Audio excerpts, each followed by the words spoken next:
বিভিন্ন সমস্যা অপ্রীতিকর ঘটনার সম্মুখীন হয়েছেন। আমাদের বড়পিট খাল আছে, তো বড়পিট খালের রঘুনাথপুর অংশে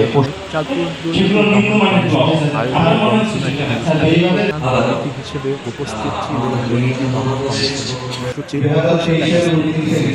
গণশুনানিতে চাঁদপুর জেলার সরকারি দপ্তরের সেবা প্রার্থীদের থেকে দুর্নীতি বা হয়রানির শিকার ব্যক্তিরা অভিযোগ উপস্থাপন করেন।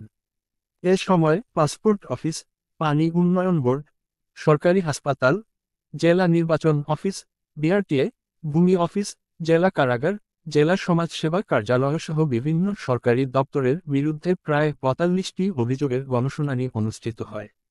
জেলা প্রশাসক কামরুল হাসানের সভাপতিত্বে দুদক মহাপরিচালক প্রতিরোধ মোহাম্মদ আক্তার হোসেন, চট্টগ্রাম বিভাগীয় কার্যালয় পরিচালক এএসএম আক্তার হামিদ ভূঁইয়া, অতিরিক্ত পুলিশ সুপার সুদীপ্ত রায়, চাঁদপুর দুর্নীতি প্রতিরোধ কমিটির সভাপতি কাজী হাসান সহ জেলার বিভিন্ন স্তরের জনগণ উপস্থিত ছিলেন।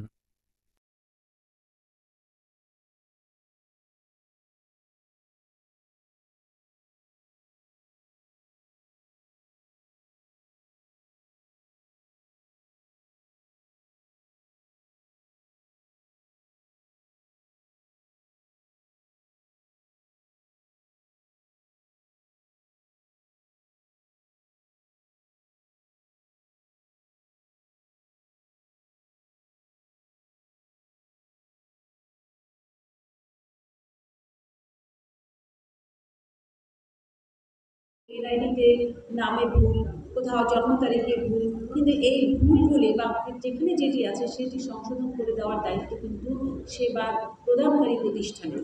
এবং তিনি যদি আন্তরিক হন এবং জনগণের প্রতি সত্যিকার অর্থে কমিটেড হন, তাহলে কিন্তু এই সেবাগুলো ওনারা সত্যিকার অর্থে সুস্থভাবে দিতে পারেন। এবং আমাদের সবারই কিন্তু এই প্রচেষ্টাটাই থাকা উচিত। এই গণশুনানিটা আসলে কেন করা হচ্ছে, গণশুনানির উদ্দেশ্য কী? উদ্দেশ্য আপনারা গভীরভাবে যদি দেখেন, এখানে আপনারা হয়তো ৩০০-৪০০ লোক আছেন। এই ৩০০-৪০০ লোক দিয়ে তো পুরো মনে করেন চাঁদপুরের সবাইকে কি আমরা কভার করতে পেরেছি? পারিনি। আমরা বিভিন্ন জেলায় এই গণশুনানি আয়োজন করে থাকি। এই ৪০০-৫০০ জনের মাধ্যমে এটা মাল্টিপ্লাই যখন হয়ে যাবে, আপনার কয়েক হাজার লোকের মাধ্যমে কিন্তু জিনিসটা বিস্তৃত হয়ে যাচ্ছে। সেক্ষেত্রে দেখেন, আমাদের যারা সেবা দিচ্ছি, আমাদের সচেতনতা এবং যারা সেবা নিচ্ছে, দুই পক্ষকে কিন্তু সচেতন হতে হবে। এবং দুই পক্ষকে উপস্থিত করেছি এবং কে কখন কার কাছ থেকে কীভাবে ঘুষ চেয়েছেন, কীভাবে হয়রানি করেছেন, সেই কথাগুলি তারা কিন্তু নির্ভয়ে বলেছেন। এই নির্ভয়ে বলার একটি জায়গা পেয়েছেন এবং আমরা আপনাদেরকে সবাইকে একান্তভাবে অনুরোধ করছি, যারা এখানে নির্ভয়ে কথা বলেছেন তাদেরকে কোনোভাবে কোনো পর্যায়ে আপনারা যেন হেনস্থা না করেন। একইভাবে যেন আপনাদের কাছ থেকে ওনারা সম্মানের সাথে ওনারা সেবাটা পান। আমরা এখানে আজকে ৪৩টি দপ্তরের সাথে আমরা বসেছি এবং 66টি অভিযোগ সম্পর্কে আমরা শুনেছি এবং প্রতিটি অভিযোগ আমরা অত্যন্ত গভীরভাবে শুনেছি। অভিযোগের সাথে সাথে কয়েকটি তাৎক্ষণিক আমরা কি রেজাল্ট দেওয়া যায় সেটি দিয়েছি। কোনোগুলি প্রতিবেদন দিতে বলেছি ৭ দিনের মধ্যে, কোনোগুলি ইতিবাচক প্রভাব পড়বে এবং পড়ছে। এটার সুফল আমরা পাচ্ছি। কারণ হচ্ছে আমাদের কাছে যত অভিযোগ দেখবেন আস্তে আস্তে ক্রমান্বয়ে যদি কমে আসে, তখন বুঝবেন যে দুর্নীতি প্রতিরোধের আমাদের এই কার্যক্রমগুলি কাজ করছে।